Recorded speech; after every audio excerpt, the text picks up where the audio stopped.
Bonjour à tous, Bonjour. on espère vraiment que vous allez bien Yes. aujourd'hui et dans cette vidéo on va vous parler d'un sujet qui est très important parce qu'il est surtout d'actualité même pour la fin des temps, il a Bien toujours sûr. été dans la Bible mais il est encore plus maintenant à cause de l'évolution de la société, à cause des temps modernes dans lesquels nous sommes. Il faut vraiment comprendre le message du Christ, le message du Seigneur pour nos vies et de réaliser pleinement sa volonté parfaite. Alors nous Yes. sommes ensemble, moi, Aymeric Sroka, le pasteur Pierre-Emmanuel, pour répondre à cette grande question qu'on nous explique depuis des années dans la parole de Dieu, dans les églises, dans les sermons. Il faut mourir à vous-même. Il Faut mourir à soi-même, faut mourir à soi-même. Et en fait, force est de constater qu'aujourd'hui, les gens définissent la mort à soi-même principalement comme étant le fait de ne jamais réagir à quoi que ce soit. Sous-entendu, tu subis, tu réagis pas, et ce que tu peux même avoir comme éloge ou critique, attaque ou gloire, tu réagis pas, tu es considéré comme mort. Aujourd'hui, on aimerait aller beaucoup plus loin dans cette définition de la mort à soi-même, et on aimerait vraiment vous aider à comprendre, selon le Seigneur, quel est vraiment le but de la mort à soi-même, et comment surtout la vivre. Donc, Pasteur Pierre, la mort à soi-même. Alors, premièrement, c'est vraiment la dynamique de la préfiguration du baptême. C'est-à-dire que le fait d'être enseveli avec Christ et ensuite d'être ressuscité en sortant des eaux, c'est une première préfiguration de mort. Le fait est qu'il est mort à la croix et qu'il a ensuite ressuscité le troisième jour. Tout cela pour nous montrer le fait que nous aussi, nous devons mourir à nous-mêmes, mourir à nos passions, mourir, on parle souvent de crucifier la chair, mourir à ce que nous sommes afin de pouvoir ressusciter avec Christ. Donc, il y a l'image biblique, le baptême, il y a aussi l'image biblique de la nouvelle naissance, le fait qu'on parle de l'ancien homme, l'ancien nous, le fait que nous soyons nés de nouveau, que le Saint-Esprit nous a permis de naître en esprit, d'avoir une nouvelle identité en Christ, et on parlera de l'ancien homme, de l'homme ancien, l'homme animal, etc., qui était notre ancien nous. Donc, toutes ces connotations sont premièrement la représentation du sacrifice de Jésus dans lequel nous sommes rentrés. Ok, ça c'est la base. Ensuite, là, ce dont nous allons parler, c'est lorsque les chrétiens et lorsque les pasteurs disent « il faut que je crucifie ma chair, il faut que je meure à moi-même, il faut que je puisse manifester Christ ». Alors, il y a ce verset qui dira « ce n'est plus moi qui vis, c'est Christ qui vit en moi ». Donc, il faut que Christ soit exprimé au travers Christ de en ma moi, vie. l'espérance de la gloire. Ah, Christ en moi, l'espérance de la gloire. Donc, il faut que Christ soit exprimé au travers de moi. Donc, il faut que je me fasse petit afin que lui se fasse grand. Donc, étant donné qu'il est en moi, il faut que je meure, que la graine puisse éclore et qu'il soit visible de tous et que ce ne soit pas Pasteur Pierre-Emmanuel, prophète Aymeric, mais Jésus qu'on voit au travers de toi. On ne peut pas le faire physiquement, on ne peut pas s'ouvrir le ventre et Jésus va sortir. Non, c'est un processus spirituel. Vous avez les films aliens, toi. Voilà. On ne peut pas le faire physiquement. Donc, on est obligé de le faire par l'esprit. Ça veut dire que lorsqu'on parle de mourir à soi-même, on parle des caractéristiques, des comportements et des états qui manifestent Jésus. C'est-à-dire que quelqu'un qui est mort à lui-même, on pourrait dire que si jamais Jésus était là, comment est-ce qu'il réagirait? Une personne qui est morte à elle-même réagirait comme Jésus le ferait. Parce qu'il serait tellement empreint du caractère, de la C'est ça douceur, qui est intéressant. de la personnalité de Christ qu'il réagirait comme lui. C'est ça qui est intéressant, parce que beaucoup de personnes pensent que la mort à soi-même, en vérité, c'est de devenir mort. Sous-entendu, de ne plus avoir d'action, de réaction, de mode de fonctionnement, que tu es dépourvu de ta personnalité, que tu es dépourvu de manifestation. Et en fait, c'est faux. C'est très précis ce que tu dis, parce que la mort à soi-même, c'est pas de devenir un légume livide et entre guillemets, t'es comme mort et tu réagis pas. Non, au contraire, c'est d'agir, mais non pas dans les émotions, les comportements, les schémas et les modes de fonctionnement qui sont propres à toi, mais en agissant comme Christ l'aurait fait. Et c'est ça qui est fort. Et c'est vraiment dans cette notion-là que nous sommes, c'est-à-dire que il faut différencier la sainteté et la sanctification. La sainteté, c'est un état d'être, le sang de Jésus qui nous a lavé, on est saint devant lui. La sanctification, elle, est un processus. Et c'est dans le cadre de la sanctification qu'on parle de crucifier sa chair, crucifier ses désirs, crucifier des choses qui ne glorifient pas Dieu. Et dans ce cadre de la sanctification, il y a plusieurs niveaux de sanctification. Il y a la sanctification au niveau de la chair, de ses pulsions, ses envies, ses besoins naturels primaires. Il y a la sanctification de l'âme au niveau du caractère, au niveau de ce qu'on peut penser. Et il y a des sanctifications même au niveau après du caractère. Où là, c'est plus qu'au niveau juste des pensées ou des mauvais raisonnements. C'est vraiment, il faut que je change, il faut que le fruit de l'esprit prenne la place. Il faut que j'accepte de crucifier ce caractère que Dieu n'aime pas. Ou alors de manifester le bon aspect de ce caractère. Et donc, c'est de ça qu'on va parler aujourd'hui, qu'on va traiter plus en profondeur avec le prophète Aymeric. Et d'ailleurs, prophète, je commence à te poser la question. Lorsqu'on parle de mourir à soi-même et de crucifier la chair, toi, premièrement, qu'est-ce qui te vient à l'esprit quand on parle de ça? Est-ce que c'est plutôt, il faut que je me mette dans une position Parce que l'apôtre Paul dira qu'il traite durement son corps. Est-ce qu'il faut se mettre dans une position où on affecte nos cinq sens? Il y a beaucoup de prédications qui disaient il faut que les cinq sens, il faut qu'on les neutralise, on regarde plus rien, on fait plus rien, on bouge plus rien, on est... Voilà. Est-ce que toi aussi, c'est ça qui te vient en premier quand tu penses à... Je vais être honnête, Ouais, c'est ce que j'ai cru au début, ok, et c'est plus du tout ce que je crois maintenant. ok. Je pense que en développant une relation avec le Seigneur, il y a des choses qui évoluent, dans le sens où des fois nos prédications, nos schémas, ce qu'on pensait avant, des fois, lorsque le Seigneur nous amène d'être un peu plus en profondeur, on se rend compte que c'était pas forcément sous cet angle de vue-là. Pour répondre clairement à ta question, même si après on pourrait rebondir sur plein d'autres choses, la première chose que l'on doit voir lorsqu'il est parlé justement de crucifixion de la chair ou de mort à soi-même, c'est pas forcément de discipliner son corps. Parce que les gens, ils pensent que la crucifixion de la chair, du coup, ça se rejoint à la discipline du corps. Le problème, c'est qu'aujourd'hui, le Seigneur parlera de plein d'autres choses. Par exemple, si vous prenez le verset qui dit « Il faut qu'il croisse et que je diminue ». Beaucoup de gens pensent que je dois diminuer, et je dois faire ce qu'il faut pour diminuer. Alors que le verset ne dit pas ça. Il dit, en gros, ce qui fait que tu diminues, c'est que tu le fasses grandir en toi. Donc, c'est pas à toi de diminuer pour lui laisser la place.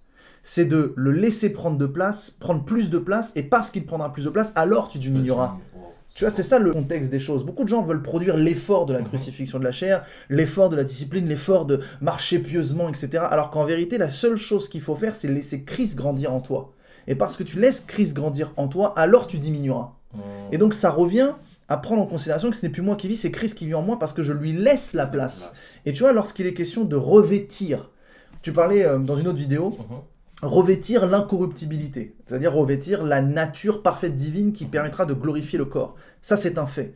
Mais ça, c'est le fait final. Le corps, en fait, c'est la finalité. Nous sommes sauvés en espérance, mais la partie de toi qui est sauvée, c'est ton esprit. L'âme vit le processus et le corps est dans l'attente de la résurrection. C'est ça la réalité. Tu vas mourir et en un instant, tu seras changé en une autre image. Et en un instant, tu revêtiras l'incorruptibilité. Donc, c'est toute une étape de cheminement qui nous amène à prendre conscience que la Bible dira, vous avez revêtu, par exemple, Matthieu 22, vous avez revêtu un nouveau vêtement, un vêtement blanc, une robe blanche, un vêtement de noces. Donc, on a revêtu quelque chose qui est Christ. Et en fait, c'est ce revêtement que l'on doit chercher à manifester dans la crucifixion de la chair, parce que c'est ce revêtement de Christ en nous, Christ sur nous, qui fait que nous ne sommes plus nous-mêmes. Bien sûr. Et donc moi, le verset qui m'interpelle beaucoup plus que le verset de l'apôtre Paul qui dira de traiter durement sa chair, c'est revêter les sentiments de Jésus-Christ. Wow. D'accord. Okay. Ayez en vous les sentiments que le Seigneur Jésus-Christ avait. C'est-à-dire que la vraie crucifixion de la chair, c'est pas juste d'avoir la discipline de la piété. C'est pourquoi l'apôtre Paul, même le Seigneur dira, mais il y en a qui exercent une fausse piété. Sous apparence, une discipline corporelle, mais ce qui coule de la grâce de Dieu, ou ce qui coule de l'abondance de ton cœur, c'est ce qui sort de ta bouche, pas ce qui y rentre. Sous-entendu, c'est pas ce que tu fais qui agit, c'est ce que tu es qui va y manifester. Et donc quand on te demande de prendre en considération que ayez les sentiments qui étaient en Jésus-Christ, c'est tout un état d'être, la crucifixion de la chair. Je ne crucifie pas ma chair par la force de la discipline. Ma chair est crucifiée à cause de l'attitude et du comportement que Christ a en moi et que je le laisse manifester.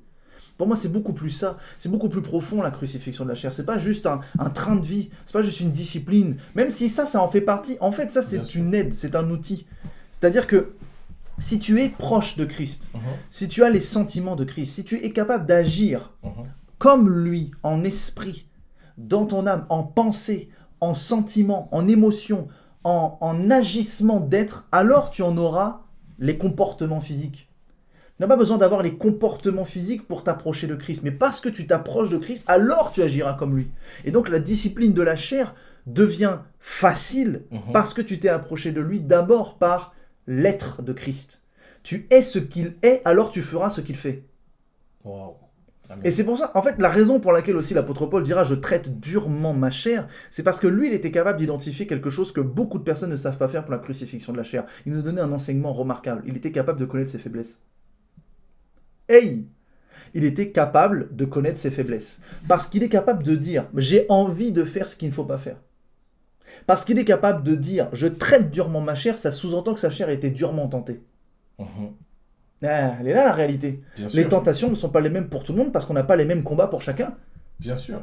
Imagine le fait est qu'il ait osé faire un vœu de célibat. Alors qu'on part dans la théorie, c'est une théorie, qu'il était docteur de la loi. Ça veut dire qu'il avait une femme. Bien sûr. Donc c'est-à-dire qu'il a renoncé à son droit de mariage pour être dans le vœu de célibat. Soyons honnêtes, sûrement il a eu des tentations fortes. Bien sûr. Et donc en fait il dit je traite durement ma chair afin de la discipliner pour être sûr de ne pas faire un moindre écart. Et pour plein de principes spirituels, et pour l'onction, et pour l'appel, et pour ce que Dieu lui demandait de faire. Certes, mais pas que. C'est parce qu'il était aussi conscient de ses faiblesses. Et c'est ça la force d'un ministère oint, c'est ça la force d'un chrétien, c'est ça la force d'un enfant de Dieu, c'est d'être capable de connaître ses forces et ses faiblesses. Et lorsque tu es capable de connaître tes faiblesses, tu sais sur quoi tu dois travailler. Après, c'est pas si compliqué que ça de connaître ses faiblesses. Non, c'est pas compliqué. Mais le problème, c'est que est-ce que tu as l'humilité de le reconnaître ?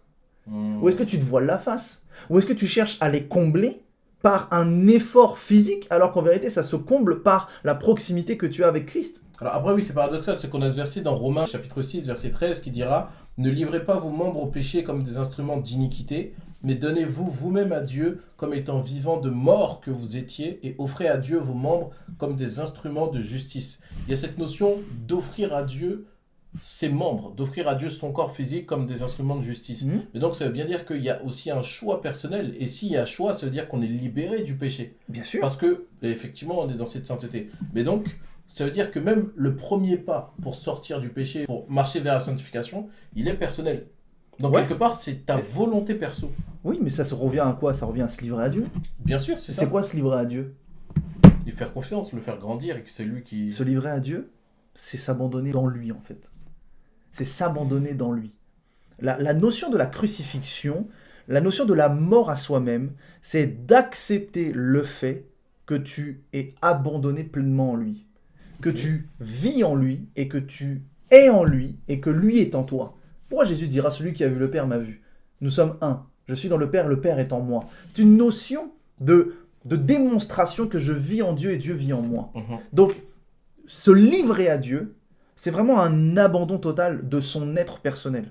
À partir du moment où tu te livres, la suite logique, c'est que ton corps, il sera soumis. Bien sûr.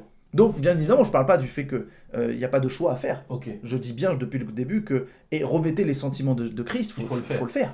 C'est à toi, ayez les sentiments. Il ne dit pas vous allez recevoir les sentiments de Christ. Il dit ayez les sentiments de Jésus-Christ, qui étaient en Jésus-Christ. C'est à vous de les avoir. Donc en fait, plutôt que partir du principe qu'il faut juste discipliner sa chair et discipliner son corps et se traiter durement comme si on était dans un état de piété, en fait, le plus grand des conseils, c'est que ça, dans tous les cas, ça va devoir être fait. Bien sûr. Et ça va devoir être fait en connaissance de cause. Quelles sont les causes ? C'est quelles sont les faiblesses que tu vas devoir traiter durement. Parce que c'est ce qui va te tenter, c'est ce qui va chercher à te faire tomber.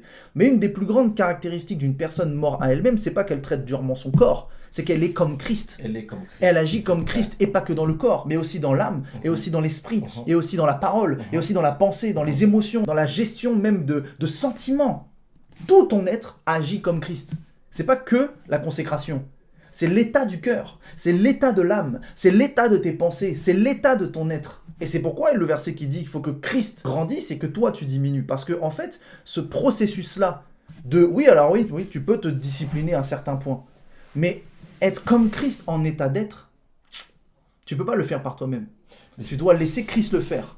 Mais laisser Christ le faire, c'est accepter qu'il fasse. Donc il y a bien une notion de choix, mais tu acceptes qu'il le fasse. Tu ne le fais pas toi-même. Mais c'est très fort, je rebondis même sur ce que tu dis, parce que ça voudrait dire que, alors, être mort à soi-même, parfois, c'est de réagir avec colère. Pourquoi ? Parce que Jésus, dans le temple, face aux personnes qui faisaient du n'importe quoi dans le temple, etc. Non, parce que non, la Bible parle de saine colère. On a chacun notre opinion dans cette chaîne. Oui, bah oui, c'est ça. Ok. Chacun notre opinion. Parce que la Bible parle si toi tu t'aventures dans l'hérésie, c'est ton problème. Hein. C'est pas une hérésie. Parce que la Bible parle... Alors apporte des arguments, vas-y. Oui, pourquoi ? Parce que la Bible parle de quoi ? De saine colère. La Bible dit, quand vous vous mettez en colère, ne péchez point. Tu peux avoir une colère saine. Tu peux avoir une colère sans péché. Une colère saine qui vient de Dieu. Ça voudrait dire que parfois, et je pense que ça t'est déjà arrivé, parce qu'on se connaît, on a déjà discuté, il y a des choses qui se passent, tu ressens le Saint-Esprit et tu es en colère. La colère du Saint-Esprit en toi. Ok. Tu veux en venir où du coup ? Ce qui veut dire que, en fait, les sentiments en eux-mêmes ne sont pas des sentiments négatifs. Je m'explique. La tristesse est peut-être quelque chose de négatif en soi, parce que Dieu ne nous demande pas d'être triste et toujours en joie. Par contre, la Bible dit, n'attristez pas le Saint-Esprit. Le Saint-Esprit peut être triste. Donc le sentiment en lui-même n'est pas quelque chose de négatif ou quelque chose de mauvais. Tout comme la colère, tout comme certains sentiments. Le sentiment est neutre. C'est ce qu'on va faire du sentiment qui va justifier le fait qu'on le fait avec la chair ou on le fait avec Dieu. Donc, il y a certains sentiments qui sont de l'esprit, qui lorsqu'ils ressurgissent, peuvent être interprétés, si on croit que les sentiments sont négatifs, comme étant ça c'est un péché, t'es triste, c'est pas bien, alors qu'en fait c'est la tristesse de l'esprit que tu peux ressentir. Mais ça nécessite une certaine communion avec le Saint-Esprit pour en arriver là. Bien sûr. Mais pour dire que ceux qui ne sont pas dans l'esprit vont dire « Ah, il est charnel, il a peut-être trop de colère en lui vis-à-vis de ça, c'est charnel. » Alors que c'est les sentiments peut-être de l'esprit qui le poussent à réagir comme ça. Pas forcément avec virulence ou autre, mais qui le poussent à éprouver une colère. Parce que certains diront la spiritualité c'est le fait d'être neutre. T'es en joie, t'es bien. Pas forcément. Ça c'est faux. La spiritualité c'est le fait de ressentir les sentiments de Dieu. Et Dieu n'est pas toujours... Il y a des choses qui peuvent l'attrister. Le truc, c'est que revêtir ayez les sentiments de Jésus-Christ ne veut pas dire avoir les actions qui conduisent ton sentiment. Oui, c'est ça. Il faut pas non plus être fou en mode vénère. Non, mais c'est pas ça. C'est que, pas dans ce sens-là. C'est que, en fait, tout doit être conduit par le sentiment d'amour. Voilà.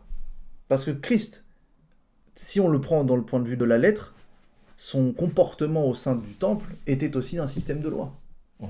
Et qu'aujourd'hui, quand nous sommes dans un système de grâce, est-ce que tu devrais fonctionner de la même manière? Arriver dans n'importe quelle église et puis foutre tout en l'air et puis dire bah ici ça devait être une maison de prière. C'est pas dans ce sens-là que je l'ai dit. Tu vois, tu me prends tout de suite dans le sens. Ouais, mais je l'ai pris comme je suis sûr que la majorité des gens l'ont pris. Alors, c'était pas dans ce sens-là que je l'ai dit. Là, je parlais juste du sentiment. Je parlais juste du sentiment que tu peux ressentir. Oui, mais c'est pour ça que le sentiment est réel, mais l'action doit être conduite par l'action de la grâce. Bien sûr, par la grâce. C'est pas parce que t'es énervé que tu dois tout casser. Non, c'est pas dans ce sens-là. C'est dans le sens où tu peux ressentir une colère divine. Oui, mais c'est important de préciser. Oui, voilà. Non, t'as raison. Tu peux ressentir une colère qui vient de Dieu, mais tu vas le mettre dans l'intercession, tu vas le mettre dans la prière, tu vas le mettre dans certaines choses. En fait, il faut comprendre que la mort à soi-même, c'est que c'est toi qui meurs. En fait, c'est pas mourir au sens mourir, c'est disparaître. La mort à soi-même, c'est disparaître. Tu disparais pour laisser Christ. Tu as dit tout à l'heure qu'on ne voit pas nous, mais qu'on voit Jésus en nous. Mais comment tu peux voir Jésus à travers quelqu'un si cette personne-là est encore là? Donc c'est pourquoi on parlera du fait de ne pas être un but de soi-même, rempli de soi-même. Soyez remplis du Saint-Esprit. Donc en gros, pas de rempli d'autre chose. Donc la vraie mort à soi-même, elle est liée au fait que toi, tu dois disparaître pour laisser la place à Christ et que Christ se voit. Ça veut dire qu'il faut que tu meurs et que le grain meure. Ce que tu es meurt. Tout ce que tu crois meurt. Tout ce que tu penses meurt. Tout ce que tu voulais être meurt. Il faut que tout meure. Ton ministère, il doit mourir. Ton don, il doit mourir. Ton appel, il doit mourir. Tout ce que tu es doit mourir. Parce que après la mort, voilà la résurrection. Amen. C'est la résurrection.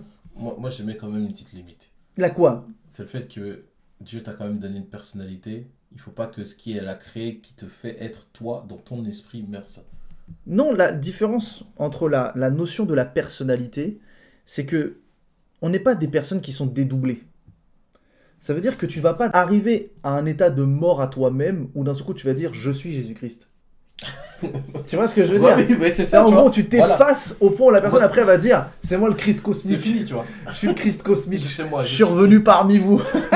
Je suis le Christ maintenant. C'est moi le Christ maintenant. Voilà. Vrai. Je porte ma croix et c'est moi le Christ. Si t'es dans ce degré-là, t'es dans la folie. Il n'y a pas d'autre. Ouais, bah oui. En fait, c'est pas l'abstention de personnalité. Parce que tu dois être toujours conscient de qui tu es. Mais ce que tu es est en Christ. Ça veut dire que tu es le reflet de l'image de Christ. Pourquoi le Seigneur dira lui-même qu'on se contemple dans un miroir, on se regarde dans un miroir à l'image de Christ qui devient de gloire en gloire. Donc ça veut dire qu'on est vraiment dans l'objectif de pouvoir refléter le mieux qu'on puisse faire l'image de Jésus-Christ qui est en nous. Donc le monde doit voir Christ en nous par le témoignage, le comportement, l'attitude, les sentiments, les paroles, les pensées, tout l'ensemble de notre être. Ça ne veut pas dire que d'un seul coup on va commencer à avoir des cheveux longs, une barbe, qu'on va avoir les traits de visage. Non, on garde notre personnalité extérieure physique, notre personnalité de ce que Dieu a créé, mais notre personnalité est imprégnée de l'essence même de la nature de Dieu afin de refléter uniquement Dieu. Et que ce que tu es ne soit pas reflété. Parce qu'en fait, le problème, c'est pas de refléter ce que tu es en termes de mauvaise image. Le problème, c'est de ne pas refléter ce que tu es en tant d'individu de chair. Et là, bon, il n'y a que moi qui peux parler, parce que malheureusement, le prophète, lui, il n'est pas trop concerné dans ces genres de choses. Donc, je me permets d'en parler parce que c'est très important. Je précise que c'est qu'une parenthèse. Voilà, une légère parenthèse voilà, qui ne devrait pas être dans cette vidéo. Non. C'est juste une parenthèse. Et c'est très important d'en parler. Pourquoi je dis ça? Parce qu'aujourd'hui, il y a beaucoup d'effervescence dans le milieu chrétien, surtout dans le milieu chrétien, des personnes de couleur, des personnes noires. Il y a beaucoup de personnes qui se réclament d'être plus, et moi je peux me permettre, je suis noir moi-même, donc il y a beaucoup de personnes qui se réclament d'être plus noirs que chrétiens. Et pour moi, ça, et je suis désolé de le dire, vraiment, parce que je comprends la souffrance, je comprends ce que certains peuvent ressentir, mais c'est aussi un certain manque de sanctification. Pourquoi ? Parce que la réalité, c'est qu'on n'est pas noir avant d'être chrétien. Il n'est pas blanc avant d'être chrétien. On est chrétien avant d'être noir. On est chrétien avant d'être n'importe quoi. On est Malgré chrétien, que tu te sois converti après être né. bien sûr. Parce Alors, que, techniquement parlant, t'es né d'une couleur avant d'être chrétien. non, parce que mon esprit existait déjà avant ma naissance. Et je suis esprit. Mais chrétien, ça veut tout dire et rien dire en même temps. Non, mais dans le sens où Enfant de Dieu. on est enfant de Dieu Ouais. avant d'être noir. Ou avant d'être n'importe quelle couleur, de n'importe quelle race. C'est pour ça qu'aujourd'hui, il y a beaucoup de choses qui se passent au niveau communautaire. Et je vais m'arrêter là pour pas Mais trop du coup, digresser. là où tu veux en venir pour faire ta parenthèse, c'est pour définir que selon toi, c'est un manque de mort à soi-même. C'est un manque de mort à soi-même. Parce que si des caractéristiques physiques priment sur ta caractéristique spirituelle, c'est que c'est un manque de mort. C'est Tu intéressant. privilégies des raisonnements, des modes de pensée à cause de ton physique, plutôt qu'à cause de la foi et à Après, cause de ce que la Bible le dit. ça fait partie de l'entièreté de la société depuis. Ben, c'est pas normal. Non, je dis pas que c'est normal. Je dis juste qu'aujourd'hui, peut-être que le mœurs ou le dogme, il est très ancré dans la mentalité de certaines personnes et que ça peut ne pas être facile aussi. Ah, mais tout à fait. C'est pour ça que je dis que je comprends sincèrement. Mais c'est juste un rappel, parce que c'est très important pour nous qui sommes chrétiens, qui nous voulons être nés de nouveau, qui targuons de ça. Il faut prendre en considération que nous sommes chrétiens avant d'être noirs ou autres, etc. Ce qui, bien sûr, n'empêche pas le fait de soutenir les causes communautaristes et qui n'empêche pas de voir la réalité en face, qu'il peut y avoir certaines choses, etc. Ça, on en parlera dans une autre vidéo, donc j'arrête de digresser. Mais pour vous qui êtes chrétien, voyez en premier le fait que vous êtes chrétien plutôt que vous êtes associé à une culture différente, à une couleur de peau différente. Non, vous êtes d'abord chrétien. C'est une culture universelle, le fait d'être chrétien. La nôtre, c'est la culture du ciel. Ça, je dois le dire. Fin de parenthèse. Voilà. Ok, non, mais t'as raison, parce qu'en fait, si ça relève d'un problème de mort à soi-même, ça nous donne un exemple concret pour que les gens comprennent que la vraie mort à soi-même, en fait, c'est vraiment une dévotion totale à Christ, au point même que l'entièreté de ton être disparaît dans le sens où ce ne sont plus tes besoins, ce ne sont plus tes envies, ce ne sont plus tes passions, tes désirs, mais ce n'est plus ta culture, ni, pardonnez-moi du terme, mais ni ta race, ni ton mode de fonctionnement, ni ton éducation, ni tes dogmes, ni tes croyances. En fait, ça devient ce que Christ est. Et ton seul centre d'intérêt, c'est d'être tellement proche de Christ que Christ se voit à travers toi.